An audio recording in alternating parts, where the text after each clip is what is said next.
missing some big names, beating Arsenal by 2-0. Craig, how big a deal is this from an Arsenal perspective?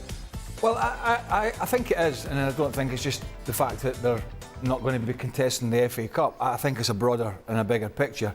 Is they're already 5 points off Liverpool at the top.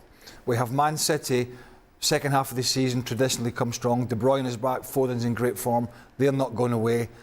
And Arsenal are the team that I think he's actually scratching his head. I think in the last 18 months, maybe give or take one, maybe two players, we all knew what that team was going to be. I don't think if he sits down now and writes what's going to get me a result on paper, I think he could change it several times. I think he's now searching. And just as worrying as the goals, that rock solid defence has stopped keeping clean sheets. It's starting to leak some goals now as well. We've discussed the goalkeeper situation at length. And don't forget in this game, Liverpool got two goals. But Ramsdale arguably made it the best save of the game as well, from Diaz. It's interesting, Kieran, and as much as you want to put a positive spin on it, the facts are that Arsenal are in a rut at the moment, in front of goal and conceding goals as well. How easy is it for them to turn this around? Yeah, I mean, listen, when you look at the last 6 results, of course, it doesn't paint a great picture. But when you actually zoom out, over the last probably 5-6 years and how far the club has come in a short space of time, But you're an Arsenal supporter and you're sat there saying, right, we need to be going toe-to-toe with City, with Liverpool in this Premier League battle. And we need to be winning these games in the FA Cup. Yeah, but yeah. you're just giving, as Craig said, City haven't had a good run. Yeah. The start of the season, but you've just opened the door to them with Kevin De Bruyne coming back, Erling Haaland back from injury as well. And that has got to be the concern from Arsenal, because there's more questions about them than any other team now in the title race. Yeah, I mean, the fact that they're in the title race, though, you said it, right? They're yeah, in the title race. But you're in it, but you're just letting others... It's important to remember, because for the last 5-6 years... Yeah, but we're not talking about the last 18 months. We're talking about the fact that Arteta spent a lot of money in the summer to make them, to push them over the line from where they failed last season, yet you could argue that they've regressed. Oh, in the last month, of course, but over the broad scale of, 12, 18 months, the club has completely reformed. Completely reformed.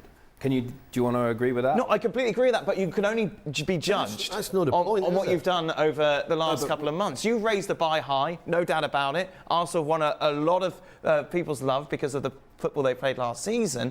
They came second. Did they bottle it? No, it wasn't. It was just a case they got injuries at the wrong time. Now, you've been backed as a manager. You've been given a lot of money in the summer. You spent wisely on Rice, maybe not with Havertz. And now it's about putting the performances on the pitch. Yeah. And if you don't, we've got every right to sit here and ask why not. Absolutely, absolutely. I agree with you. And the thing is, you have to ask yourself, what would you rather when you're in those cycles? Would you rather be a Chelsea right now, or would you rather be a United? I think I would pretty much prefer the foundations that Arsenal have built in the last 18 months over any of those other clubs. So actually, to be honest, when I look at it, I don't panic too much over the next 3-4 years with Arsenal at all. I think they've got a clear identity. They know how they play. They have a young team, a very exciting team. And yeah, I wouldn't even change too much if I was Arsenal. They need very slight changes. Mikel needs to obviously, go back to the drawing board and have a look at what's gone on in the last month. But to be honest, I think we like to jump on Arsenal in particular when no, I don't think, no, that's not fair. We've jumped on United, we jumped on Chelsea, we jumped on City. Listen, you can't be in a title. You can't be winning the league at the top for as long as they were last year, playing the way they were with all these super talented players. Nobody blamed them for losing the league, right? Maybe a few Arsenal fans, I don't know, right? City were just better. But then, once you've built this and you have what you want, and then you go out and the club back you, right? I'm sure there were people inside Arsenal were going, Declan Rice, fine, terrific player, terrific. Urian Timber, that's unfortunate, he's out. But I'm sure there's a few people at the club, and I don't want to keep going on about Kai Havertz, but it's a bit like Mason Mount at Man United to an extent, people are going, what was the big need? And I think once you make these decisions as a manager, as a club, and you're having these type of performances, people are going to question you. Look, Arsenal Football Club, and you well know better than me, but all these elite clubs, it is not good enough to be second or third. Really, it is not. Liverpool are not trying to achieve that, and Arsenal shouldn't be either. So there is going to be a pressure that comes his way. He's going to have to figure out if he's got the nows to turn this around. The goal for the manager is not to have a great base to look at for the next 3 or 4 years.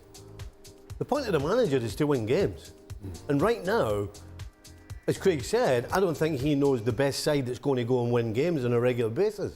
And the longer they go through this dry spell, the further away from the top of the league they'll get. I mean, yes, you can argue right now they are part of a title race, but if they keep performing like this, they're going to slide out it. They're going to slide out it because Manchester City ain't going to be dropping 9 and 10 points between now and the end of the season, and I don't think Liverpool will.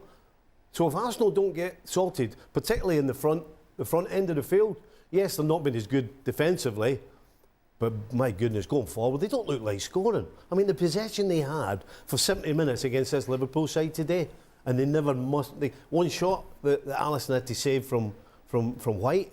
That's not good. It's not good enough. And having 1 win in 7 with the Premier League the way it is, you can't afford to drop more points. Otherwise, you will be out the title race. How do you address this tactically if you're Arteta? I don't think it's to do with tactics. I think it's to do with getting the right players in the right positions. Havertz to me has upset the apple cart, right. No question, in the middle of the park. And then you try and play him up front as well, and it doesn't work. Now you've got your young guy in Nketiah who's going to be second guessing himself. Your other striker's injured. I mean, there's not a straightforward fix other than try things. And trying Reece Nelson today didn't work. Martinelli did more when he came on in the short space of time than Nelson did. So you've got to figure a way out of getting Odegaard, Saka, and particularly Martinelli, those three in form. Well, that's the thing, isn't it? That's the key. They're all out of form at the wrong time because they're all out of form together. And I think every facet of the Arsenal team at the moment is not operating to the level that it was. It's not just the front. It's what's the balance in the middle of the park? What's the best 3 ball in there? You know, who's the best to play the right back and the left back? And Zinchenko had a little bit of criticism in the last few weeks. I really believe a lot of this stems from some of the decisions and rhetoric that Mikel Arteta made months ago.